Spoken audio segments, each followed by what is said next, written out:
ہر 1 لاکھ لوگوں میں سے تقریباً 400 سے 450 کے قریب ایسے لوگ موجود ہیں جن میں ایک ایسی مرض پائی جاتی ہے جس کا نام سنتے ہی لوگوں کے رونگٹے کھڑے ہو جاتے ہیں۔ جی ہاں، تو وہ مرض ہے کینسر، جسے عام الفاظ میں سرطان کہتے ہیں۔ کینسر سوسائٹی اور اس کے پریزیڈنٹ جناب ڈاکٹر محمد عظیم صاحب ہمارے ساتھ موجود ہیں، تو سر سے اس متعلق ہم بات کرتے ہیں۔ تو 70% کینسر سے تو ہم ویسے ہی بچ سکتے ہیں، اچھا سر، بغیر کچھ اور کیے۔ بسم اللہ الرحمن الرحیم۔ السلام علیکم، میرا نام ہے ڈاکٹر عرفان گل۔ ناظرین کرام، ایک اندازے کے مطابق اس وقت پوری دنیا میں تقریباً ہر 1 لاکھ لوگوں میں سے تقریباً 400 سے 450 کے قریب ایسے لوگ موجود ہیں جن میں ایک ایسی مرض پائی جاتی ہے جس کا نام سنتے ہی لوگوں کے رونگٹے کھڑے ہو جاتے ہیں۔ جی ہاں، تو وہ مرض ہے کینسر، جسے عام الفاظ میں سرطان کہتے ہیں۔ تو کینسر کیا ہے، اس کی وجوہات کیا ہیں اور اس کی علامات کیا ہیں، اس کا علاج کیا ہے اور اس سے بچاؤ کیسے ممکن ہے، اس موضوع پر بات کرنے کے لیے آج ہمارے ساتھ موجود ہیں ڈی ایچ ہاسپٹل بکھر کے مایا ناز اور مشہور سینئر میڈیکل اسپیشلسٹ، اور بکھر میں جو اینٹی کینسر سوسائٹی ہے، ایسی سوسائٹی جو بکھر کے پور پیشنٹ جو کینسر کے پیشنٹ ہیں ان کی ایک تو فنانشلی ہیلپ بھی کرتی ہے اور ان کو فردر بیماری کے متعلق آگاہی بھی دیتی ہے، اور ان کو جو بیماری کی تشخیص ہے اس میں بھی ان کی بہت سی معلومات فراہم کرتی ہے۔ تو بکھر کی جو اینٹی کینسر سوسائٹی ہے، اس کے پریزیڈنٹ جناب ڈاکٹر محمد عظیم صاحب ہمارے ساتھ موجود ہیں، تو سر سے اس متعلق ہم بات کرتے ہیں۔ السلام علیکم سر۔ سر کیسے ہیں آپ؟ سر ایک تو میں آپ کا شکر گزار ہوں کہ آپ نے ہمیں ٹائم دیا۔ تو سر ہمیں بتائیں کہ جو کینسر ہے یہ بیسیکلی ہے کیا سر؟ انسانی جسم میں نا عام طور پہ ہم ڈاکٹر جانتے ہیں کہ 2 قسم کی بیماریاں ہم ڈیوائیڈ کرتے ہیں ان کو، ایک کمیونیکیبل ڈیزیزز اور ایک naan communicable diseases. Communicable diseases تو وہی جو موسٹلی انفیکشنز ہیں، جیسے آج کل کرونا، ڈینگی اور اس طرح کے باقی جو ہے ریسپریٹری انفیکشن، UTI وغیرہ جو ایک سے دوسرے کو لگتی ہیں بیماریاں، تو کمیونیکیبل ڈیزیزز ہیں۔ یہ بھی اگرچہ پرانی بیماریوں پہ تو انسان نے کافی حد تک قابو پا لیا، اور لیکن پھر نئی نئی بیماریاں آ رہی ہیں، ان کے بارے میں بھی جو ہے انسان اپنی کوشش میں لگا ہوا ہے کہ کیسے ان پہ قابو پانا ہے۔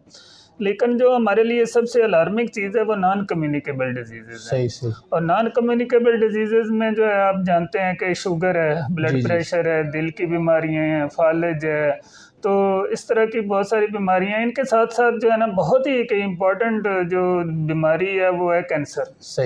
تو کینسر کا ویسے بھی اس کا خوف بہت زیادہ ہے، جیسا کہ آپ نے بتایا کہ جب کسی کو بتایا جاتا ہے کہ یہ اس کو کینسر ہے تو گھر والے ویسے ہی پریشان ہو جاتے ہیں کہ اب کیا کرنا ہے، علاج کرنے کا تو فائدہ ہی کوئی نہیں ہے، یہ تو اب یہی سمجھا جاتا ہے کہ کینسر ہو گیا تو ختم ہوگی زندگی۔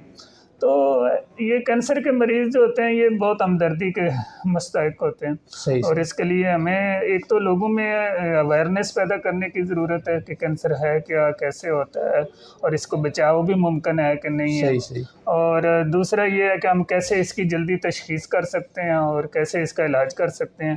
تو یہ بہت ضروری ہے۔ بہت شکریہ آپ نے مجھے موقع دیا کہ اس پہ بولنے کے لیے۔ تو کینسر نان کمیونیکیبل ڈیزیزز میں سے ایک ڈیزیز ہے، اور یہ ایک ڈیزیز نہیں ہے، یہ ایک گروپ ہے ڈیزیز کا، بیماریوں کا پورا گروپ ہے، اور اس میں جو ہے نا کسی بھی حصے میں جسم کے کینسر ہو سکتا ہے، ٹھیک ہے؟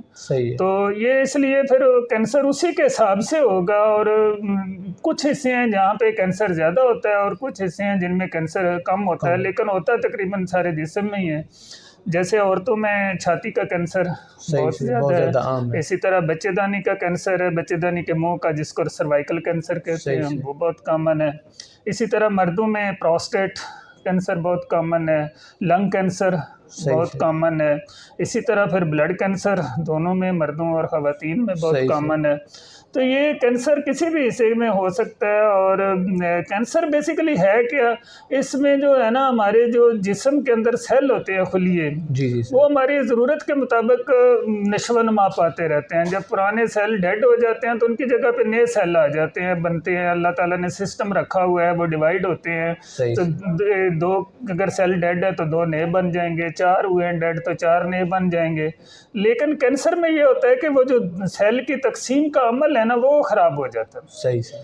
تو اس کے اندر جو جینز ہوتے ہیں نا، سیل کے اندر 2 طرح کے جینز ہوتے ہیں. ایک کو کہتے ہیں ہم ٹیومر سپریسر جین، اور ایک ہوتے ہیں پروٹو اونکو جینز. پروٹو اونکو جین جو ہے نا وہ سیل کو ڈیوائڈ کرتے ہیں، صحیح. اور ٹیومر سپریسر جین جو ہے نا وہ سیلز کی نشو و نما کو روک لیتے ہیں. جتنی ضرورت ہو بس اتنے بننے چاہیے.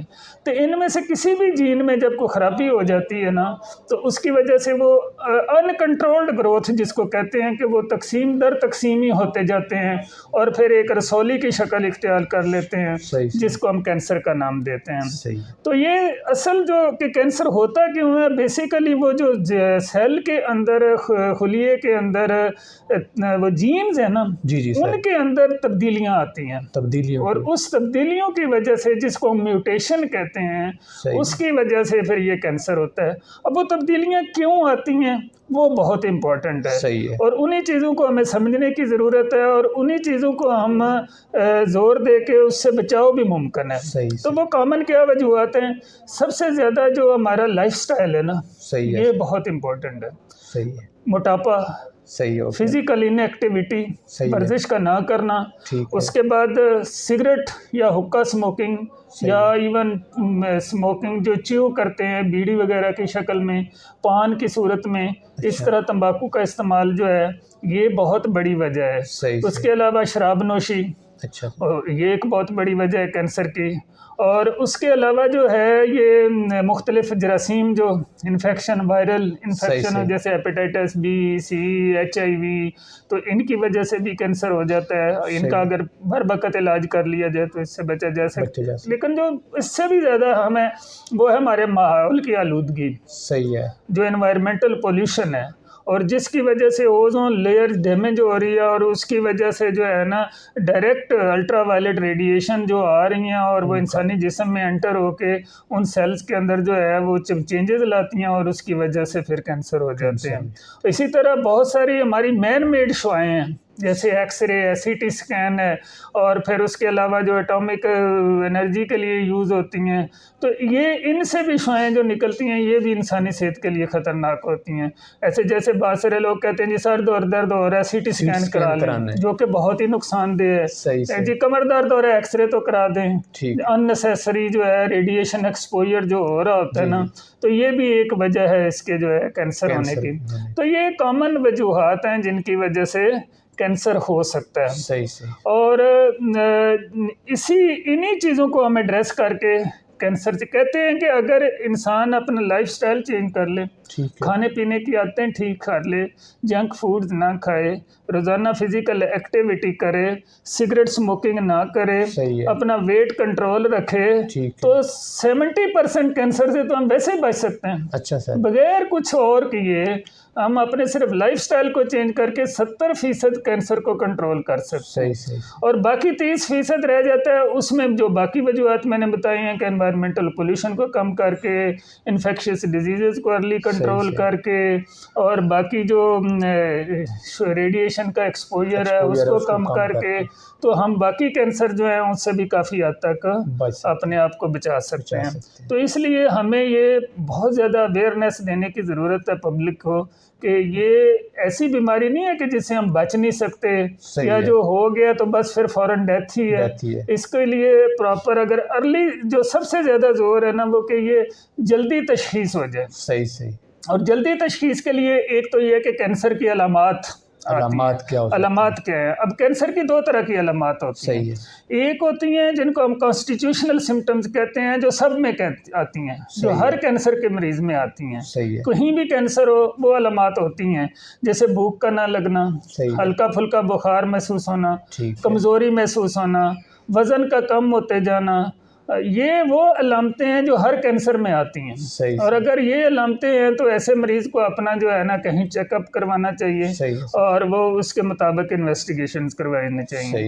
اور دوسری ہوتی ہیں جو ریجنل علامات ہیں، جو جس حصے کا کینسر ہوگا اسی کے مطابق علامات ہوں گی. جیسے لنگ کینسر ہے تو کھانسی آئے گی، کھانسی کے ساتھ خون آ سکتا ہے، سانس کا پھولنا ہو سکتا ہے. اسی طرح چھاتی کا کینسر ہے تو وہاں ایک گلٹی